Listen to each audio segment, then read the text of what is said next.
All right. Greetings. Welcome back to Blackbear News, where everything is connected. How y'all doing? Uh, I was going to say sorry for being a little bit late, but I'm actually not as late as I thought I was going to be. We had a power outage this morning, so that really like put everything back. And I was actually going to start this video just at a later time, but this is weird though because I cannot see the chat on Rockfin. It's very annoying. I don't know what's going on with the Rockfin chat, but for whatever reason, I cannot see the chat on Rockfin. So we're live on Rockfin. I cannot see the chat on Rockfin. I don't know what's going on. So sorry, Rockfinners. I don't know if I should refresh my page or not. We'll try that. Oh, here we go.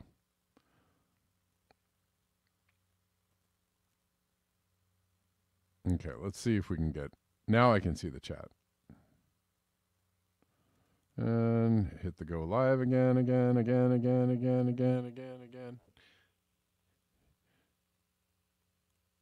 That's what it sounds like.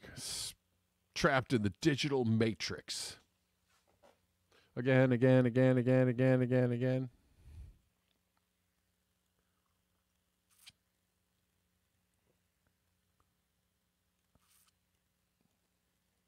Trapped in dimension 13.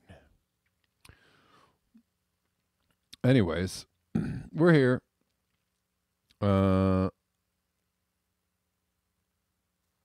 And I see some people in the chats. I see your chats on Rockfin. We are live on Call-In. If you would like to call into the show, it's a cool thing to do. We like it. People tend to like it a lot.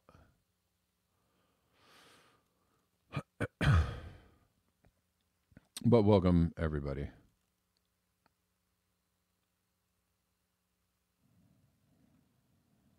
I was just randomly thinking about, have you seen the recent Joe Biden clips where he's just saying, I mean, he was doing this all through his campaign where he's just blatantly lying about just, he's just saying things and people are like, what? That's okay. That seemed to be okay, though. I don't see, wild-eyed liberals all over Twitter. He's lying again. I don't see, think pieces and headlines and he's not getting kicked off of Twitter. It's like, I'm not saying I support Trump. I'm not saying it's okay to lie. I'm saying what's good for the goose is good for the gander, but apparently not. Oh, well, while we're on that subject, Biden is a yarn spinner. That is a very nice way to put that. Judy Truitt. He sure does like to tell a tall tale. Hey, well, yuck. Now, the man got run out of a presidential campaign for lying, for being a liar. But somehow that's a better option than the supposedly pathological liar prior. Let's replace the pathological liar with another pathological liar, and then he's a yawn spinner. That's good. And then democracy saved. This is interesting though because Luke Rudkowski, if anybody knows who Luke Rudkowski is, some of y'all might know who he is. Some of y'all might know who Luke Rudkowski is.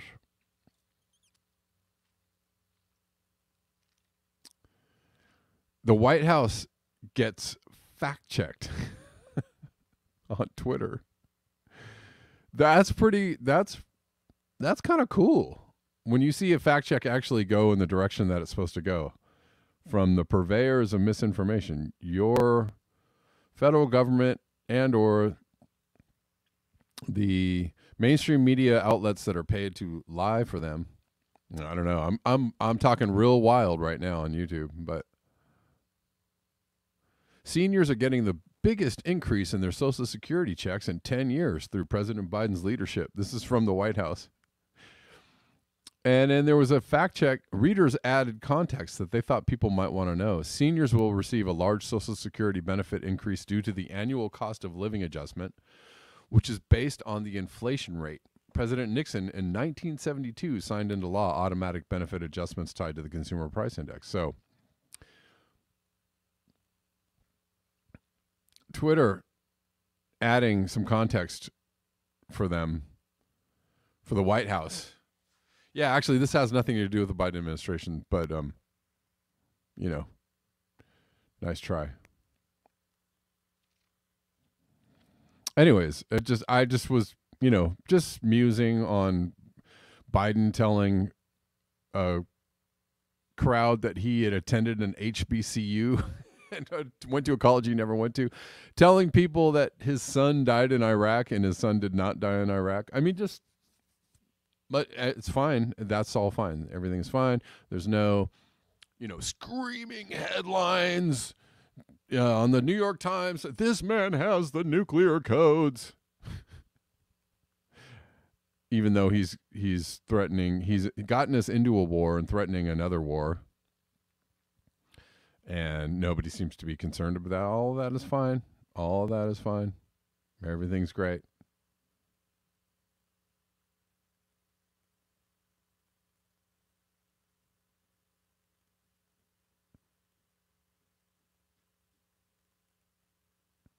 Poppy Davis says, 3 of my trees died over the summer heat wave, so got to take them down. That sucks. Yeah, I just had a tree go down too. And I think it was mostly due to the heat stress. Because we had, you know, we had a warm summer, and then we had this kind of insane 10-day long 100-degree heat wave. And my tree started looking, it's an apple tree, started looking kind of, you know, sickly. A lot of plants and foliage in my yard got very brown and toasty, and some things looked like they were about to go down, but most of them recovered. But my apple tree, instead of going green, going back towards green, just went towards brown. Now it's dead, I think. Well, hey, I have commentary on that too. Poppy Davis says, yeah, scary stuff all over. People notice but don't think much of it.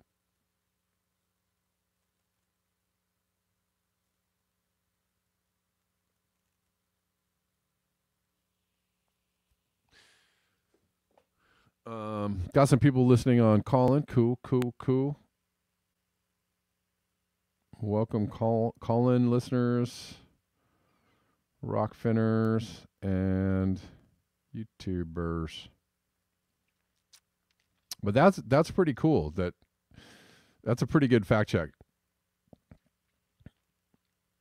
I don't know where that came from, how that happened, but who knows? Or maybe, I mean, that actually could be, maybe that was, the likelihood is that somebody made that meme up, right? Somebody, oh, thanks, Martin. I appreciate that. Says, hey, doing a great job. Thanks, Martin.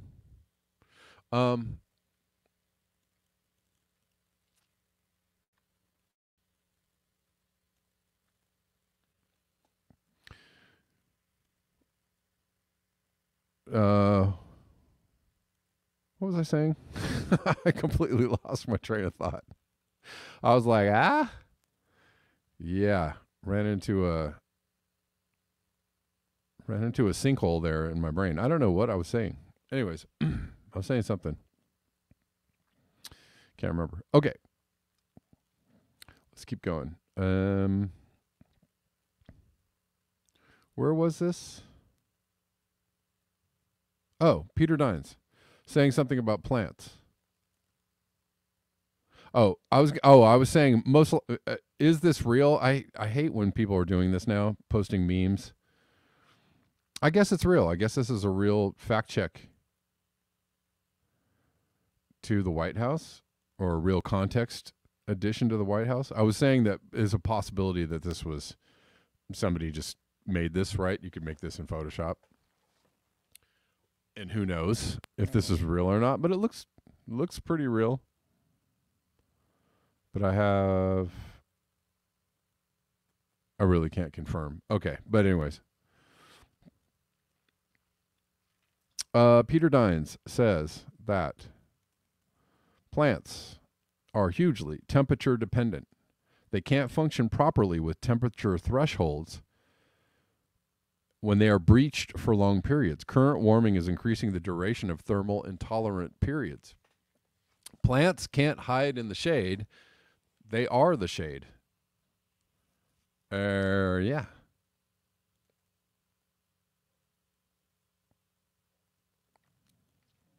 And that's happening all over the planet. Why? Because it's getting hotter.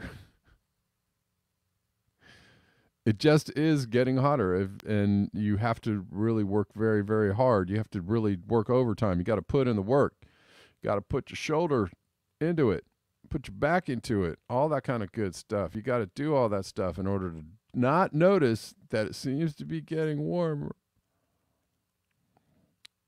Peter Dines has another thought on this. Human activities have canceled the next ice age. That's the impact industrial civilization has had on the Earth's climate. But yeah, actually, we were,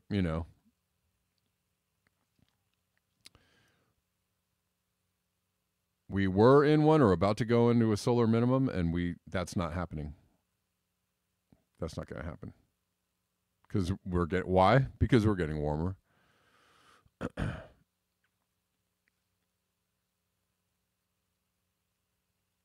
Well, I can tell you, and if you don't believe that it's canceled an ice age, it certainly has overridden a La Nina, right? So there are more frequent oscillations called La Nina, El Nino, right? One predominantly adds more heating, while the other adds cooling, La Nina. And we are in a La Nina now. We've been in a La Nina for a few years. And through those years, when it's supposed to be slightly cooler, what's happening on Earth? We're getting warmer. We've overridden at least that oscillation. And so it's, slightly scary to think about, because the next time we actually get an El Nino kicking in, then we're going to get a lot more warming, even though we have been warming, right? We've been warming steadily through this La Nina.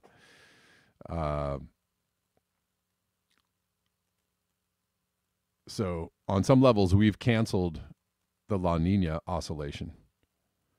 We've canceled its effects mostly. Not totally. I'm being very general and broad right now, but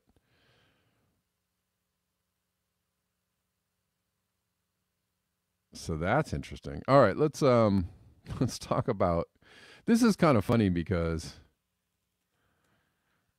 I just marvel at the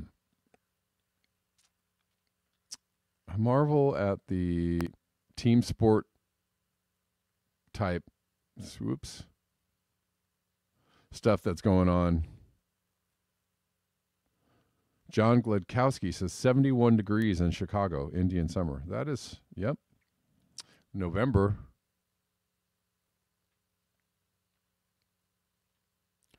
Interglacial Optimist says, I'm in Ohio River Valley. It's been so warm I'm getting strawberries, and the grapevine looks like it's starting to bud. That's interesting. You're getting strawberries right now?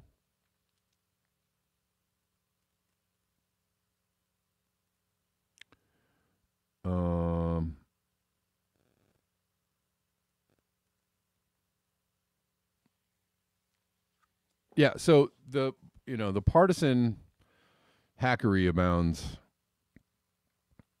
and there's lots of confusion in the thunking of the folks on all manner of things, but gritty's the way. retweets this. This is from Zero Hedge, and they think they're owning. They're like, we're owning you. You know, oh man, I actually have the wrong tweet because I want to get to the article a little bit. I wanted to.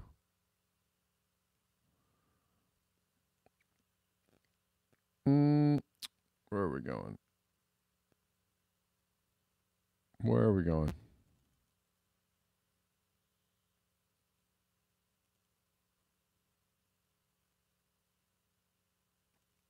And people keep on I don't know.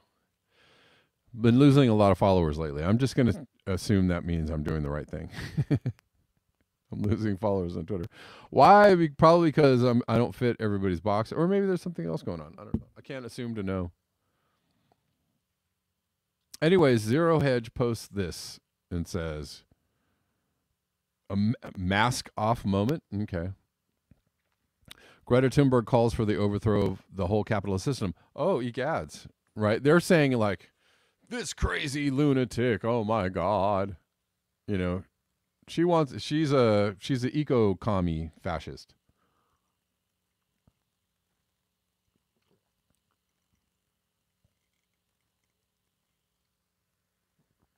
And they're coming at it like, they're coming at it like she's just, you know, right? The paid liar of the corporate state. I don't know. I mean, this whole thing is pretty partisan. I'm not going to really read too much of it because it's a little bit hard to take. But let's go back to the headline, which is the overthrow of the whole capitalist system. She calls for. What's the problem with that? I know. To everybody on the right, or to the libertarian folks, this is a melt, you know, brain melt moment. Oh my God. Here they come, the communists. Here they come, the eco-commie hordes. The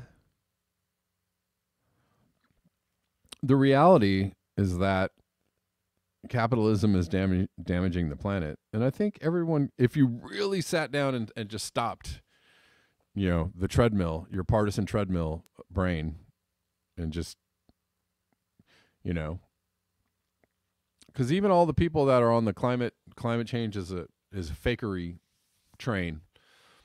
All those people are like, oh, sure, we're destroying sure, we're poisoning the food and the water and the well, why are we doing that? Why are we doing that? How do we stop doing that? It's like there's no answers to it. Sure, we're putting plastic in the ocean, but you know, climate change, ridiculous. Okay.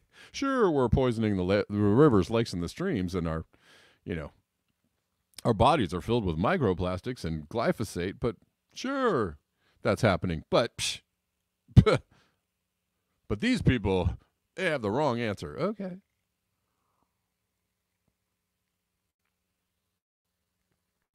Okay. I mean, we clearly, and then when you talk about fascism, what is fascism? Fascism is corporate control of the state. Simplified. Corporations run so amok that they can buy, they literally direct the course of history. They literally direct in which, you know, which future we travel. They direct the policies that the government passes in order to favor them and disfavor the will of the people. That, I mean, we clearly live in that system. Like, I don't know, you know, somebody challenge me on that. Somebody tell me like, oh, no, that's not happening. Of course that's happening. And all the truthers and the libertarians and the thunkers on one side of the aisle all totally understand this. But then, And then there's no answer to it, right? Because, well, if we just get rid of the government, yeah, yeah. I think that's what the corporations have already done. Well, they've already eaten the government's brain, right? The government that's supposed to protect you or supposed to pass laws or supposed to regulate things, regulate how much poisons go into the rivers, lakes, and streams in your body, right? The corporations have eaten the brain of the thing that's supposed to be like a firewall between you and these corporations run amok. They've eaten the brain. They've taken over. They're in full control.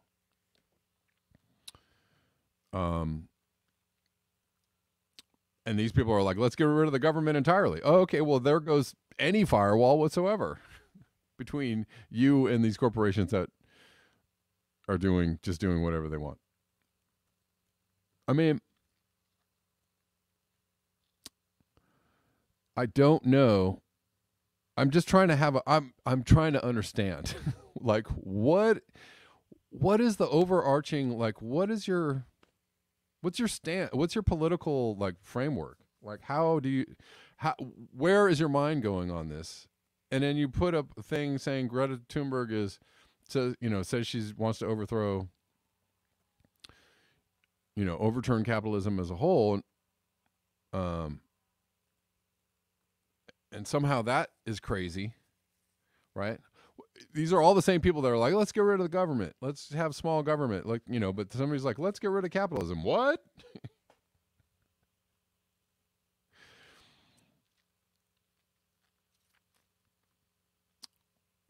Just disregarding that capitalism controls the government, right? The government that you think is evil. And whatever. You see where I'm going with this. I feel like maybe I'm flogging the same thing over and over. But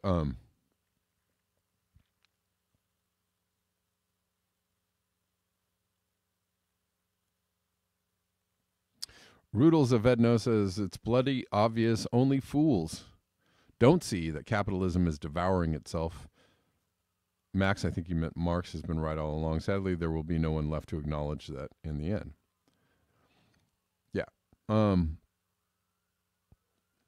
And I'm going to read something from Caitlin Johnson that is kind of along the same lines. I'm about to. But it's just, I don't know. It's just funny because I read this headline, and same with Gritty. Gritty was like, based AF, right? Like, yeah, well, yeah.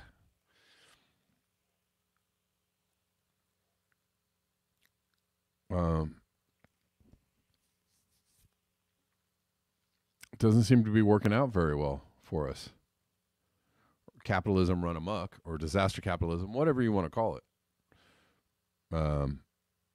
Maybe capitalism needs to be reined in a little bit. Maybe there needs to be some guardrails, some controls. Maybe there needs to be a lot less capitalism and a little more something else, compassion.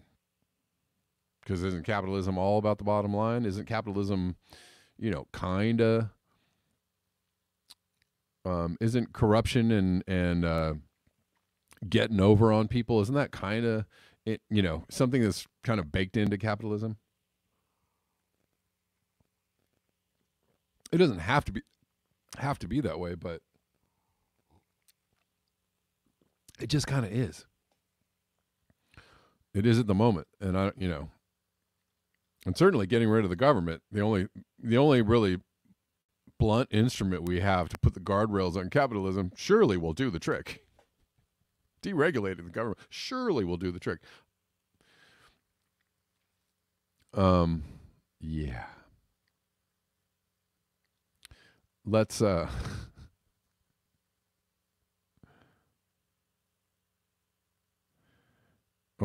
it ain't this government, it'll be another government. If you get rid of the government,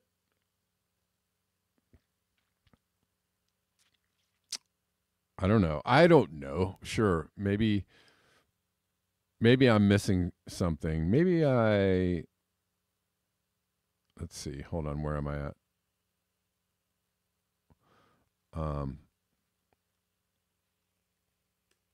Maybe I.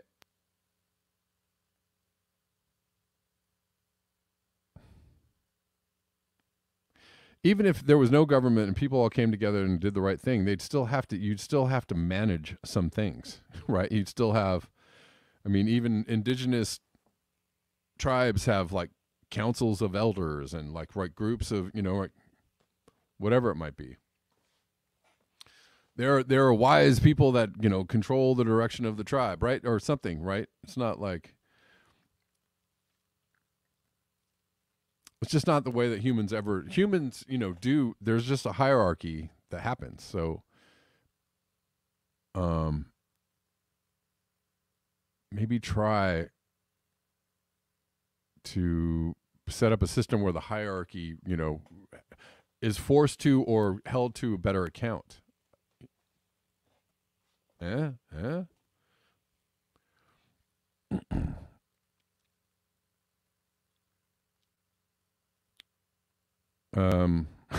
That's a funny. Stupidity won't save us from extinction. That's funny. Nope. Let's read this from Caitlin Johnson. Capitalism has failed. Before I read this, I'm going to check the coffees out at buymeacoffee.com/blackbearnews. That is a really good way to support the channel.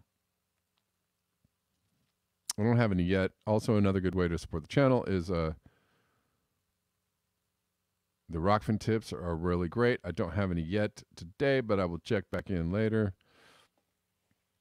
But let's check out Caitlin Johnson. Capitalism has failed as badly as anything can fail. People tell me capitalism isn't perfect, but it's the best system we've seen. It's literally killing us. It's brought us to the brink of extinction by environmental collapse or nuclear Armageddon. And we'll read this. Her newsletter of notes from the edge of the narrative matrix.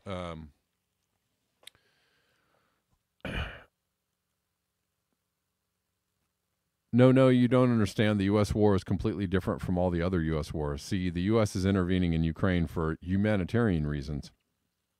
We're fighting a bad guy who is an evil dictator that loves war crimes and genocide, not like all those other interventions. If the U.S. proxy war in Ukraine was meaningfully different from other U.S. wars, they would be justifying it using different arguments, not the exact same ones. The war propaganda is airing reruns. It's always the same. The evil guy, get the evil guy, the evil bad guy. We're liberating the people. We're giving them democracy. We are doing the good things. It's always the same argument, isn't it? And then 10 years later or 20 years later or 30 years later, oh, yeah, that was probably, we made some mistakes, Maybe it wasn't the best thing. Western punditry is rife with op-eds arguing that the U.S. needs to vastly increase military spending because a world war is about to erupt. And they always frame it as though this would be something that happens to the U.S., like its own actions would have nothing to do with it. If World War III does indeed occur, it will be because the drivers of the U.S. centralized empire continued accelerating towards that horrific event, while refusing every possible diplomatic off-ramp due to their inability to relinquish their goal of unipolar planetary domination. All right. And she says, pointing out the various flaws in historical attempts at communism does not address the problem that if we don't move from competition-based models to collaboration-based ones, we're going to destroy all life on this planet in short order. We've still got to find a way to change. Have issues with Stalin and Mao? Okay, cool. Our competition-based models are still destroying our biosphere and shoving us towards nuclear war. Our survival still depends on moving towards collaboration with each other and with our ecosystem. But but this sounds like socialism to me. Towards the thriving of all beings. Babbling about Stalin and Mao doesn't magically change the fact that we can't keep doing this thing where human behavior is driven by profit and competition.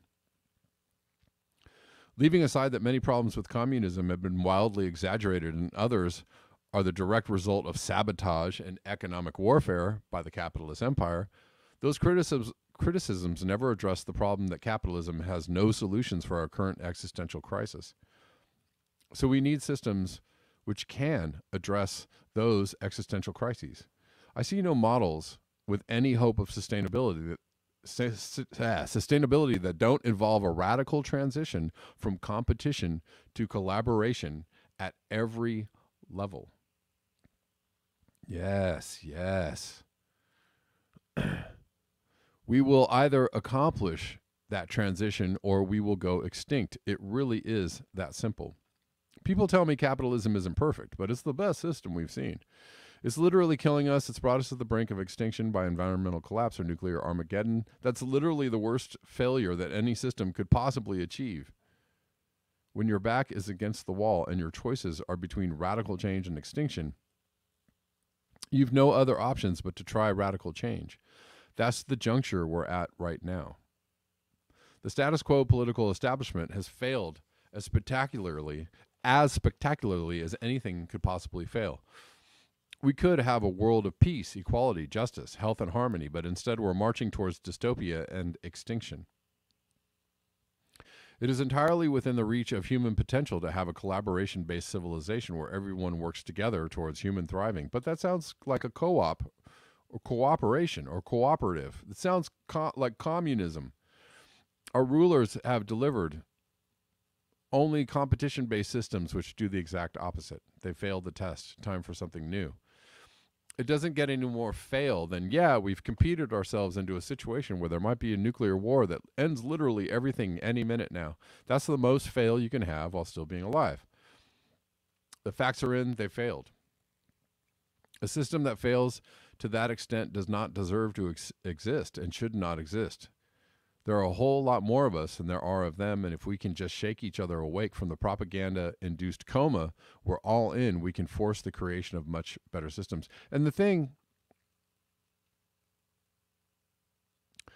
I wanted to comment about that is that, you know, and the reason why the video is called Limits to Thought is that we keep on. Well, first of all, we keep on labeling everything as fascist or communist or socialist or something, right? Like wrongly labeling things because words don't mean anything anymore, right? But we label things, whatever it is, socialist, communist, fascist, without even understanding what the words mean, without understanding like the correct applications of the words. You know, so that's an issue right there. But the other thing is that we can't actually move into another way of thinking about these ideas, right? Or entertain new ideas, right? We're retreading and recycling like the old, you know, it's capitalism or fascism or communism or socialism or, you know, I don't know. Could we possibly come up with some better ways to manage ourselves on the planet? What would it be called? It doesn't matter if it's called something. Doesn't matter what it looks like, right? You know, there's so many great ideas out there. Sensible, logical, common sense, good, solid ideas out there about how people can live in harmony with each other, and workers can enjoy, you know, what they're supposed to get as far as a living wage, or people, you know, enjoying health care or what, like, you know. Does it matter what the label is?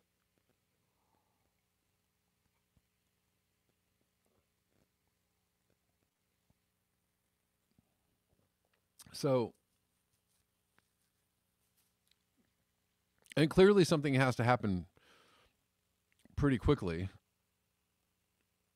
on this planet, or we're dooming ourselves to annihilation. So I urge people to think again, you know, think before it's too late. Entertain some other thoughts about what it is we could possibly do instead of just negating based on, like, you know, all historical context just being thrown in a box. You know, this is all we know. This is the only way we know to organize ourselves, and that's bad, or this is out, and those people are bad, and this isn't going to work, and no, that's not going to work, and you know.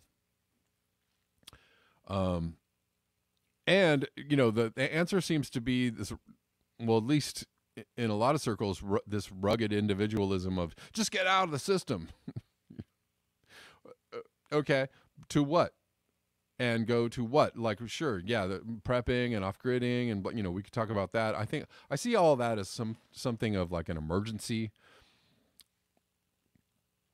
type idea, right? Like, get out of the system before it's too late, or just in case everything collapses, or set yourself up with. Okay, those are like emergency preparations for like, what if a disaster happens and you don't have the correct tools on hand to survive, right? That's just emergency preparation. What do you do after that? Or what do you do, what if the emergency is long lasting and drawn out? Like, a slow collapse of the environment. I don't know. You're going to have to figure out, we're going to have to figure out how it is we're going to organize ourselves in a fashion that's not destructive to ourselves and the planet. Like, simply put. And we're going to have to work with each other, and we're going to have to organize, and we're going to have to come up with structures. It's going to look like a structure. It's not going to be, I'm sorry, anarchism is just never, ever going to happen for humans. It's just never going to happen for humans. It's just not the way it works. It's not the way that nature works. Nature is, nature is a circle, but nature also is a hierarchy. You have predators and apex predators, and right, you think, there's a food chain, and like everything is built on systems, again, that are circles, but also involve hierarchy. And anarchism is like, not, and I'm not talking about the chaos anarchism. I'm talking about the no leaders anarchism. No, it's not going to work. You're going to have committees and, people, whatever, council members and committees and people who are like, hey, we're going to put you guys in charge of, somebody's in charge? I guess that's a leader. It'd be cool if somebody thought their way through that whole thought process. But, anarchism is just cool.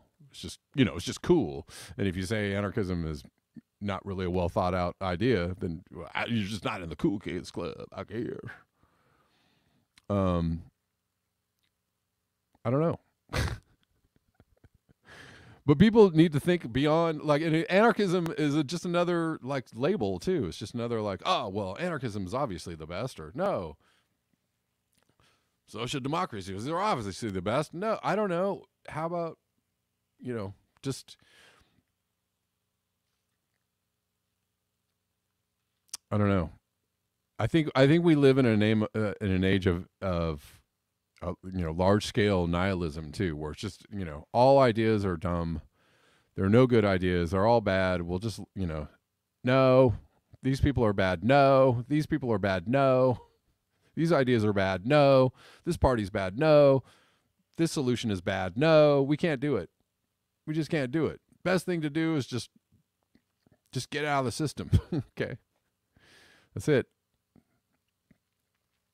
No agency whatsoever. I don't know. Maybe we should figure out ways to think about different systems, different ways of organizing ourselves or working together. I think that would be great. We're going to keep reading this. Mass media propagandists work so hard to discredit the gray zone because they know that tomorrow it could be their own emails getting published, revealing corrupt collusion with Western officials and intelligence insiders. Right. Oh, did you guys see the... somebody posted that WikiLeaks has dumped all their files online. Did anybody see that?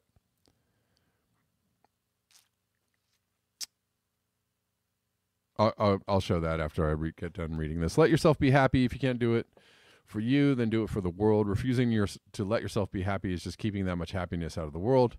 It's making a worse place to live. Be happy. Refusing to let yourself be happy just deprives the world of that much happiness. Refusing to let yourself be loved just deprives the world of that much love. Refusing to let yourself be at peace just deprives the world of that much peace. Be happy, not because you deserve it or any of that empty narrative fluff, but because the world is a hard place and any spark of happiness is sorely needed. All right. That's good stuff from Caitlin.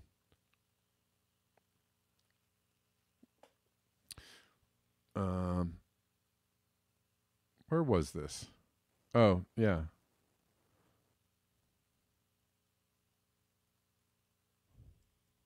For some reason, I assumed that all of these things were available anyways. I thought these were available anyways, but this is from 2 days ago or 3 days ago. WikiLeaks just dumped all of their files online. Everything from Hillary Clinton's emails, McCain's being killed. You know, I'm actually not going to read all these, but anyways, oh,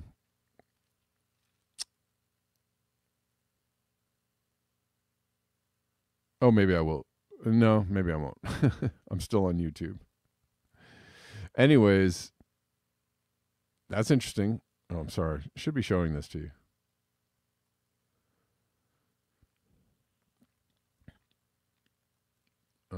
I can't even read this person's handle.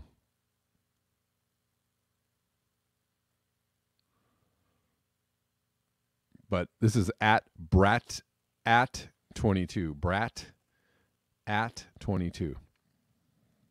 If you want to find this. And she has links here too.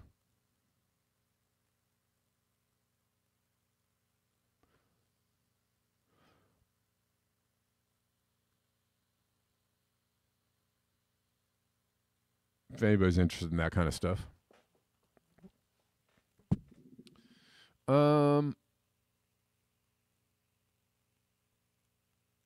Let's see.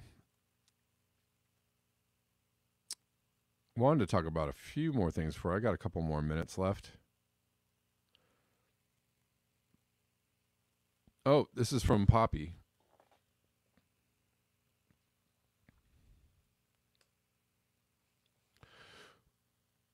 Growing food getting harder, simple as that. We know this. Changes to growing seasons, limitations on water rights, and increasingly powerful storms are all forcing growers to consider whether to shut down, relocate, or otherwise alter their operations. So it's not just the Agenda 2030 folks that are trying to get in your way, get in the way of farming. Oh, man, I just remembered. I do want to read something. I don't even have time to get into it, but Paul Kingsnorth just put out a really good article. It's probably too long for me to read on the show, but I can read parts of it. Kind of delineating the, the techno, futurist eco warriors, or, with the old, with kind of delineating what it means to be, to have your finger fully on the pulse of what it means to actually care for the environment, I guess is what I'm trying to say. Badly. It's an interesting article. Anyways, let's look at this. Waterlogged wheat, rotting oranges, 5 crops devastated by a year of extreme weather. But so it's just not the WEF that's trying to, attack our food supply. There's a thing called climate change, which is actually attacking our food supply. And so both of those things together, that's not good. From Hurricanes Fiona and Ian to flooding in eastern Kentucky and a record dry summer as the western U.S. entered its 22nd year of a once-in-a-millennium mega drought.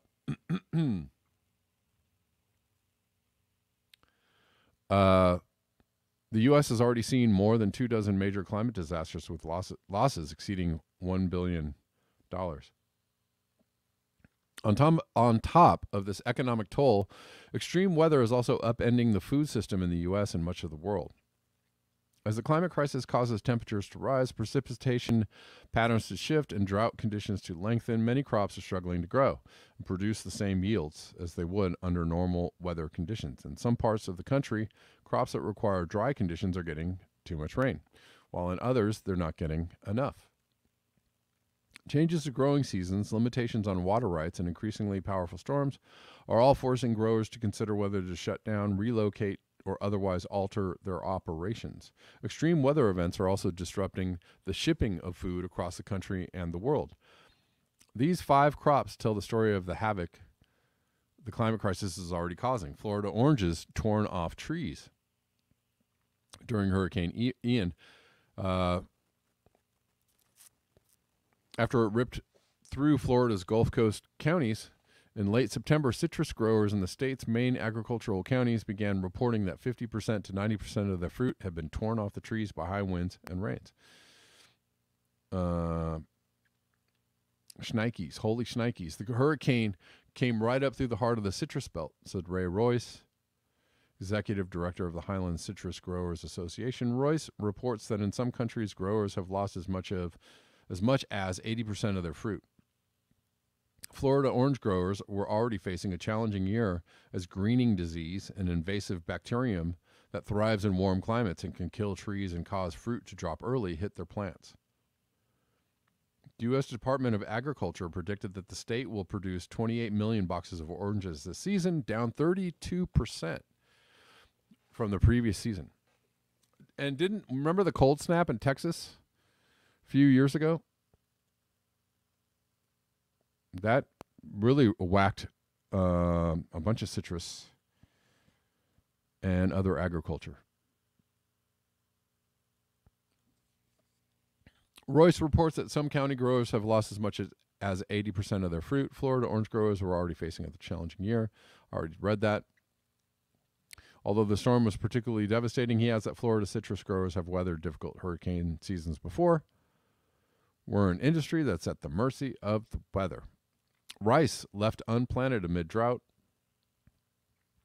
3 crops, rice, wheat, and corn, provide nearly half of the world's calories, and this year rice had a particularly tough growing season. In California, rice farmers sowed the lowest number of seeds since the 1950s. According to the California Rice Commission, only 250,000 acres of rice will be harvested this year, about half of a typical season. Reservoirs were so low and snowpack was so bad that literally half the crop was unplanted, said Daniel Sumner, professor of agricultural economics at UC Davis. Although rice growers generally have very senior water rights, which means they're the first ones entitled to any available water, there just wasn't enough water for growers to make it through a season, so many opted not to plant. This past year marked California's 4th in a row facing drought.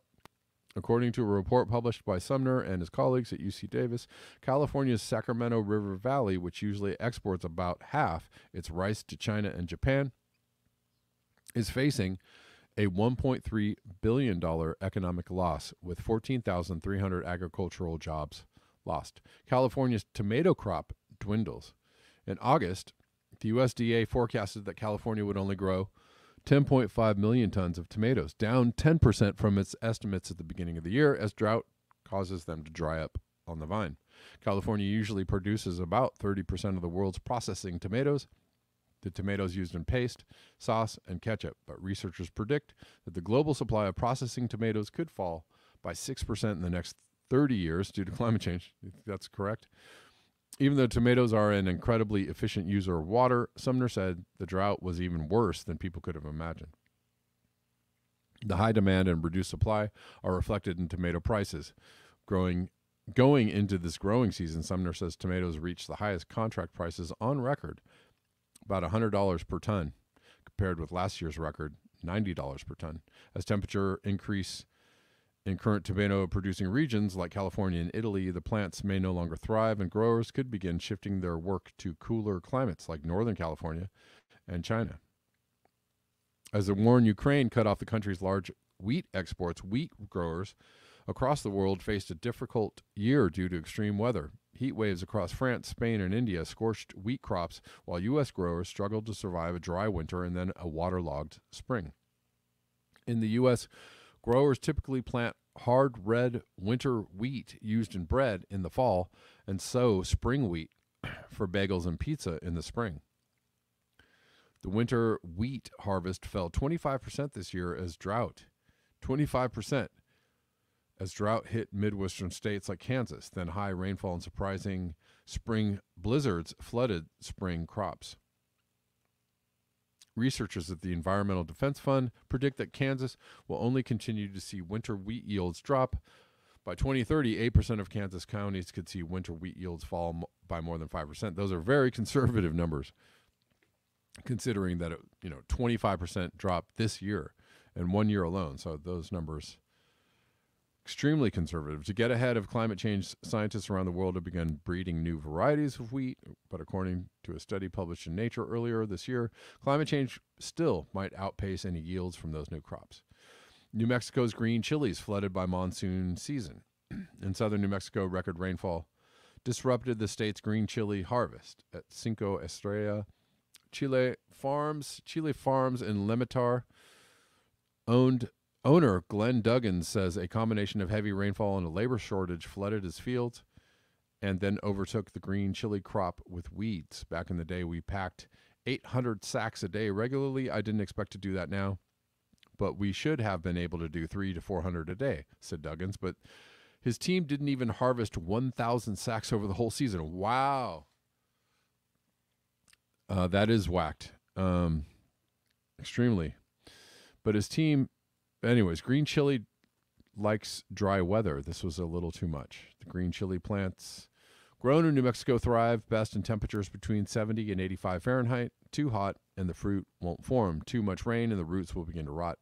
Normally, southern New Mexico provides a perfect climate for the chili harvest, but this year parts of the state recorded their wettest monsoon season since 1893. Although the state struggled with severe drought early in the summer, with 45% of the state rating an exceptional drought.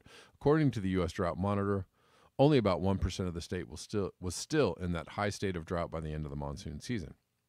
Well, I suppose that's good news on some levels. We actually got a nice dump of rain last night and this morning, which will help things a little bit. Duggins is optimistic that he'll still be able to harvest some of his crop going into the red chili season when the green chili plants begin to ripen. But if profits continue to fall, he's worried he and his neighbors will have to consider shutting down their farms. All right, that's all I have for you guys today. I am out of time. There was much more to cover, but I'll try and bring back some things for tomorrow. Got some tips on Rockfin. Basil Peterson, my monthly contribution. Namaste. Thank you, Basil. Namaste. Denver Attaway tipped me as well. Thanks, Kevin. I appreciate that, Denver. Checking out coffees, no coffees, but appreciate you guys hanging out with me every day on YouTube, Rockfin and Colin. Oh, another good way to contribute to the show is Cash App, which you can see on the screen there, and there are links in the description box of all platforms I am on as well.